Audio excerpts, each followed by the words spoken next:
Bonjour à tous et bienvenue pour ce nouvel épisode de la chaîne. Aujourd'hui, on a du travail ensemble. On va essayer de comprendre notre sol potager pour ensuite essayer de le nourrir au mieux, de développer un maximum sa fertilité. Le sol est extrêmement diversifié. Un seul centimètre cube et vous avez 1 million d'habitants qui creusent, qui meurent, qui vivent, qui transforment, qui minéralisent, qui travaillent, qui respirent, qui vivent. Parce qu'en effet, le sol est vivant. Il faut nourrir les organismes du sol pour qu'à leur tour, eux puissent nourrir nos légumes. Alors pour ça, comprenons que notre sol est constitué de deux mondes, le monde minéral et le monde organique. Le monde minéral représente environ 95% de notre sol. C'est tout ce qui résulte de la dégradation de la roche qui est profonde sous nos pieds, ce qu'on appelle la roche-mère, différente selon les régions. Cette roche, sous l'effet du vent, du temps, de la pluie, des microbes, des racines, va s'éroder pour devenir petit à petit le sol sur lequel on marche aujourd'hui. L'érosion va créer et va faire en sorte que cette roche va se transformer en cailloux, puis en gravier, puis en sable, puis en limon, puis en argile, des particules de plus en plus petites. Notre sol potager est constitué des trois dernières plus petites particules. On part de la plus petite, l'argile, ensuite le limon et ensuite le sable. Avec ces trois particules, vous avez 95% de notre sol potager. C'est pour ça qu'on va parler d'un sol plutôt argileux, d'un sol plutôt limoneux ou d'un sol plutôt sableux. Les proportions idéales d'un sol parfait seront 40 à 50% de sable, 30 à 40% de limon, 15 à 25% d'argile. Le sable est important parce qu'avec sa granulométrie assez conséquente, vous devinez qu'il va apporter une certaine porosité au sol. Il va permettre de casser ces gros blocs d'argile qu'on voit trop souvent parfois, notamment dans le sud, et qui compactent beaucoup la terre. Le limon aussi va jouer ce rôle de porosité, mais aussi de liant du sol. Et l'argile, lui, va beaucoup plus jouer sur la fertilité de votre sol. On va le voir de suite. Il va se lier avec l'autre grand monde du sol, le monde organique que nous allons voir de suite. Je vous montre ici le test du bocal que vous pouvez faire chez vous. Vous prenez de la terre de votre potager, vous le remplissez à moitié, donc la moitié du bocal avec la terre et l'autre moitié avec de l'eau. Vous secouez assez franchement et puis vous laissez votre bocal tranquillement pendant 2-3 jours. Qu'est-ce qui va se passer? Vous allez avoir les différentes particules qui vont se séparer, l'argile, le limon et le sable. Ici, qu'est-ce qu'on peut voir par exemple? On voit très nettement l'épaisseur d'argile qui à vue d'œil représente environ entre 15 et 20% de mon sol. Le limon, et honnêtement, je vous le dis, je ne vois pas trop la différence entre le sable et le limon, ce qui veut dire que je pense que j'ai très peu de sable grossier, ce qui explique en grande partie que mon sol soit très lourd, très compacté. Je n'ai pas assez de particules grossières qui aèrent mon sol. Quelle que soit la texture que vous allez mettre en avant, trop de limon, trop d'argile, trop de sable, vous pourrez, quoi qu'il en soit, l'améliorer grâce à ce qu'on va voir tout à l'heure, les matières organiques que vous voyez ici à la surface et également ici qui flottent. Ces matières organiques vont avoir la fabuleuse capacité d'alourdir les sols qui sont trop sableux, d'alléger les sols qui sont trop argileux. Vous le verrez, c'est magique. Mais quoi qu'il en soit, c'est toujours intéressant d'avoir une idée de la texture de votre sol. Vous pouvez voir ici celle de mon potager. Le monde organique est tout ce qui résulte du vivant sur Terre. Autant vous dire que c'est absolument la magie du monde. Tout ce qui est combustible, qui brûle, tout ce qui est vivant végétal ou tout ce qui est vivant animal. Alors la diversité est bien sûr absolument énorme. Des plantes, des arbres, des écorces, des morceaux de bois, de la sciure, du sang, de la poudre d'os, du foin, de l'herbe, du compost, des cadavres de quelconques animaux que ce soit, du lisier, du purin, des fumiers de porc, de bovins. Tout ça est matière organique, tout ce qui est composé de l'atome de carbone qui se lie pratiquement tout le temps avec l'atome d'hydrogène. Ça, c'est le monde organique, c'est le monde vivant ou tout ce qui vient du monde vivant, animal et végétal. Alors pourquoi ce monde organique est si important pour la fertilité de notre sol? Parce que la matière organique que l'on va amener à notre sol, que ce soit foin, paille, fumier, compost, brindilles, broyats divers, ces matières organiques vont se décomposer grâce aux organismes du sol, vont former ce qu'on appelle l'humus, le saint graal de la fertilité de notre sol. Cet humus va se lier électriquement avec l'argile. Souvenez-vous, la particule du monde minéral. L'humus et l'argile vont se lier, grâce notamment au calcium, pour former ce qu'on appelle le CAH, le complexe argilo-humique, la base de la fertilité, mais aussi de la solidité de nos sols potagers. Le complexe argilo-humique est solide, résiste à l'érosion, résiste à la pluie, résiste au vent, est un vrai réservoir de fertilité pour nos légumes qui vont se nourrir petit à petit grâce à la minéralisation du complexe argilo-humique. L'humus, chaque année, va perdre 2 à 3% de son entité pour se minéraliser, pour se transformer en nourriture pour nos légumes.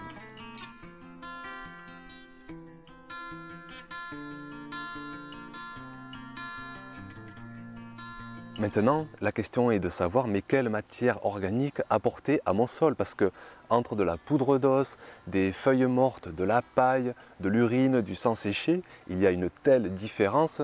Que dois-je amener à mon sol pour que celui-ci soit fertile, se développe, s'aggrade, génère de l'humus et nourrisse mes légumes?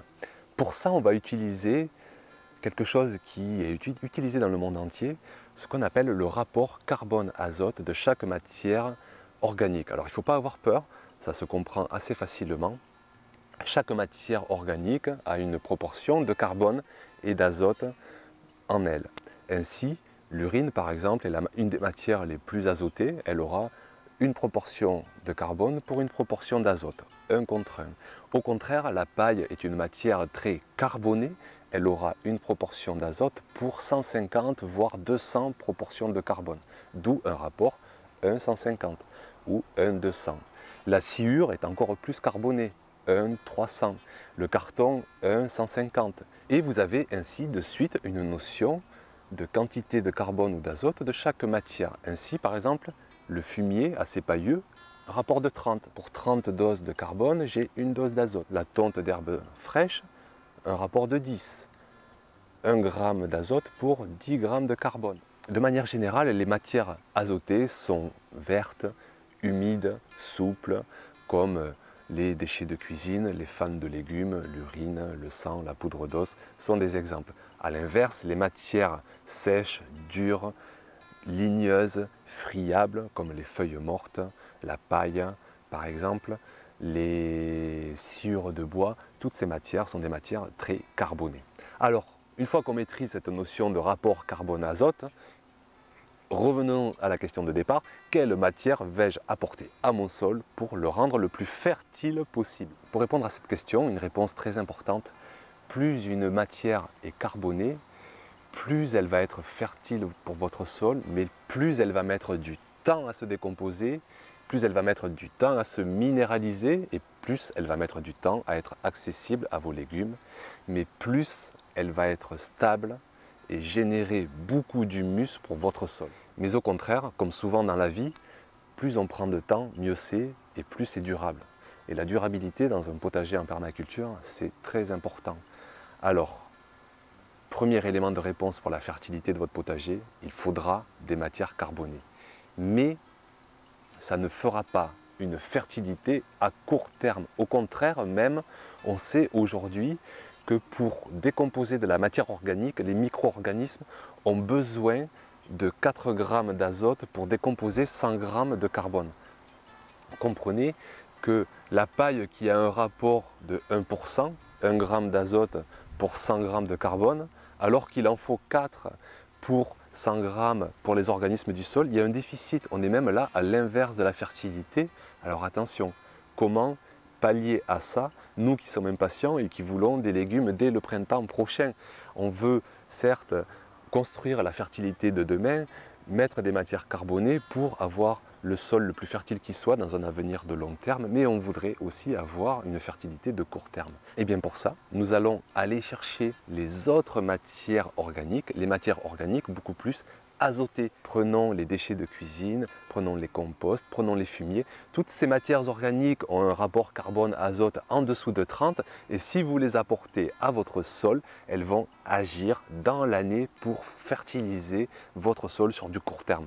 En plus, avec des matières organiques sur un rapport carbone-azote de 30, on est dans un rapport assez modéré. On n'est pas non plus trop bas et on n'est pas trop haut, ce qui veut dire que ces matières auront le double effet de non seulement nourrir votre sol à court terme, mais en plus d'amender votre sol, de le nourrir sur du plus long terme, de le construire, d'améliorer sa structure, de le rendre plus poreux, de le rendre plus solide, de le rendre plus fertile.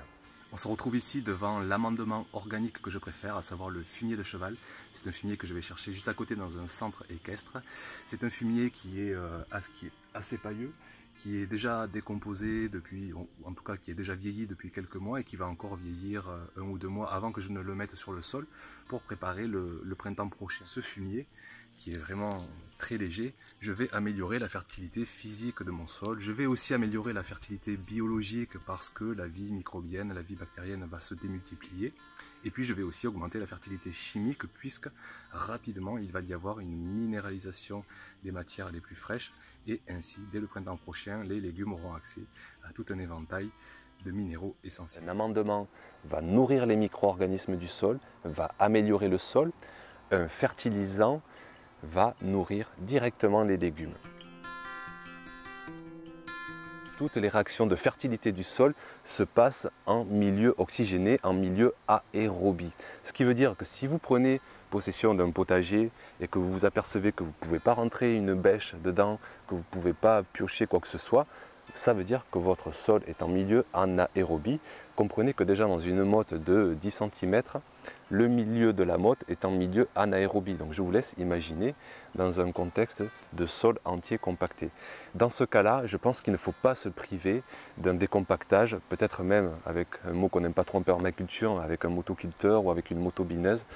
Essayons aussi avec une grelinette. Mais si votre sol est très mal structuré à votre départ de vouloir faire un potager, si votre sol n'a pas d'oxygène, il ne se passera rien, il n'aura aucune capacité à digérer, à minéraliser la matière organique. Alors dans un premier temps, si vous débutez un potager, vous avez peut-être la chance d'avoir un sol vivant, ce qui est souvent le cas, qui est fertile déjà, qui est dans un mimétisme de contexte de forêt où tout se fait tout seul, mais vous avez peut-être aussi moins de chance et vous avez un sol compact.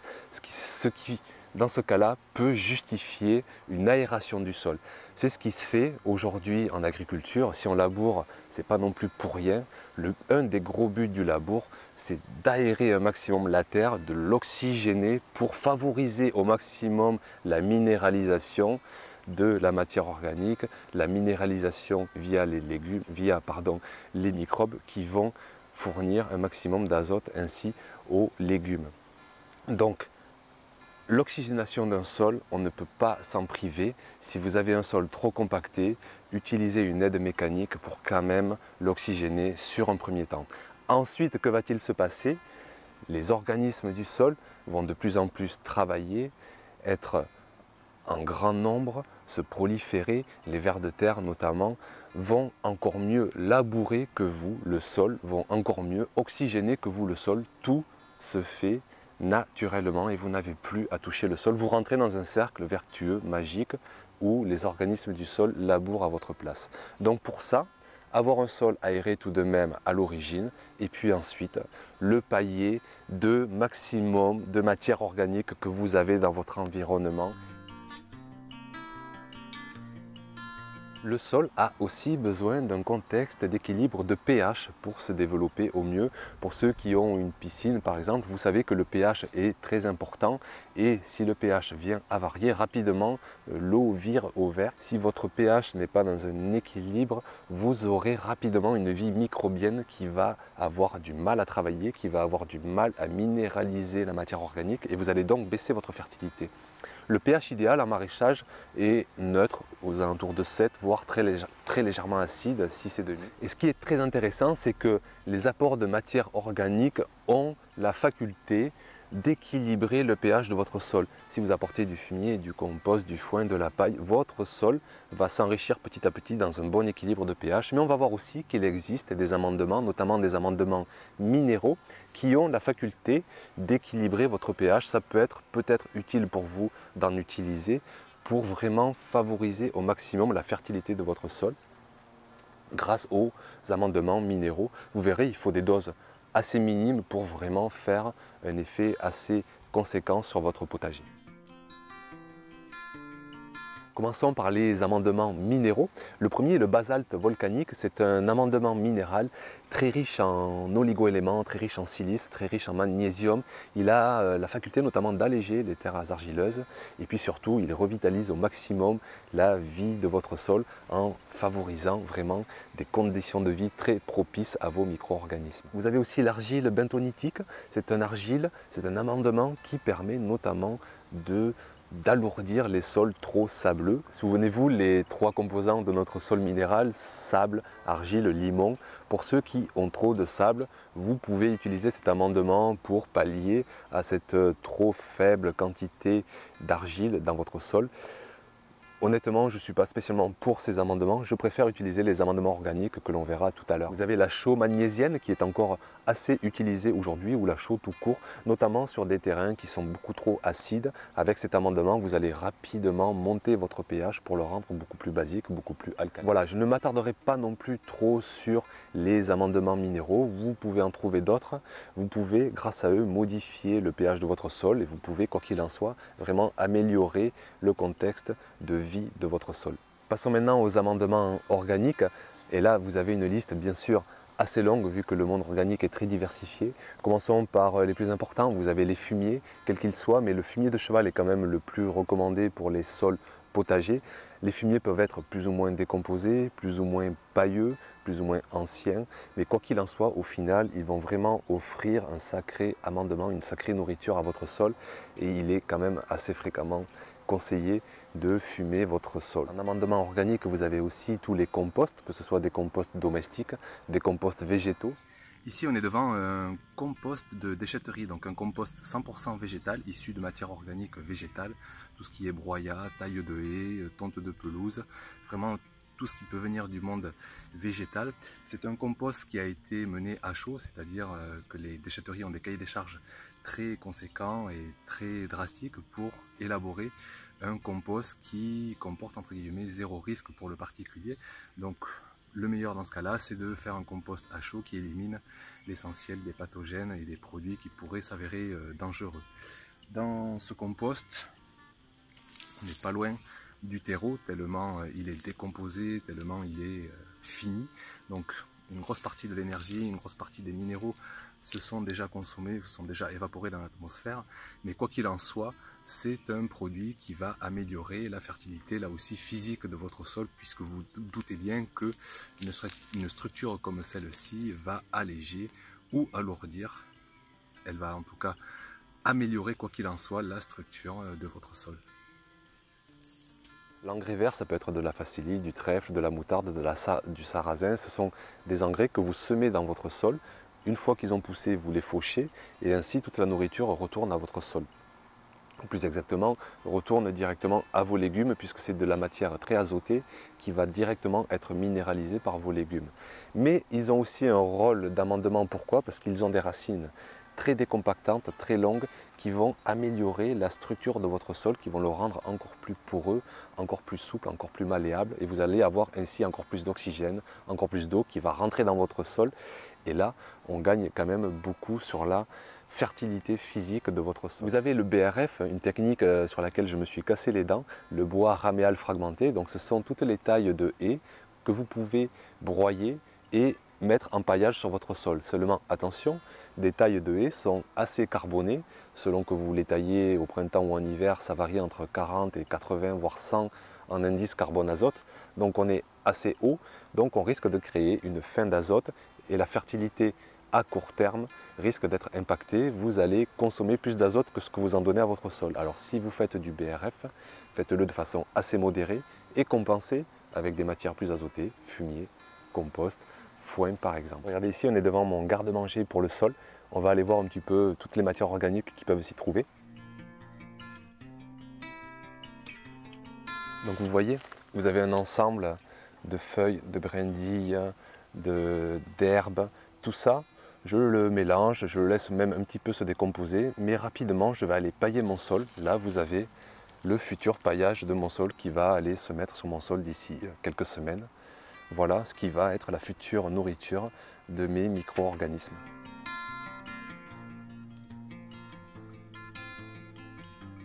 Alors je ne vais pas les lister parce que les engrais soient minéraux ou organiques. Alors des engrais minéraux, là c'est vraiment de l'engrais sous perfusion, souvent liquide, que vous diluez dans l'arrosoir. Tout ça va aller directement à vos légumes. Donc oui, vous allez booster la fertilité à court terme. Par contre, jamais de la vie, vous allez construire un sol, rien n'ira dans votre sol. Jamais vous ne construirez la fertilité de votre sol. Avec des fertilisants organiques, donc la différence est que ces engrais sont pas directement assimilables par le légume, ils vont se minéraliser petit à petit sur l'année, dans les mois à venir. Donc vous allez avoir une fertilité court, moyen terme sur l'année, mais là pareil, vous ne construirez en rien un sol fertile avec des fertilisants. Vous aurez un sol fertilisé artificiellement, mais pas fertile. Au contraire, des amendements. Je crois qu'on a fait le tour et j'espère que cette vidéo vous aura vraiment permis d'encore mieux comprendre votre sol potager, de mieux le nourrir pour avoir une fertilité maximum. Si vous avez aimé la vidéo, je vous invite à la liker avec le pouce en dessous. Ça me permettra d'avoir encore plus de visibilité sur YouTube. Je vous en remercie grandement par avance et puis je vous dis à bientôt pour une prochaine vidéo. Bye bye!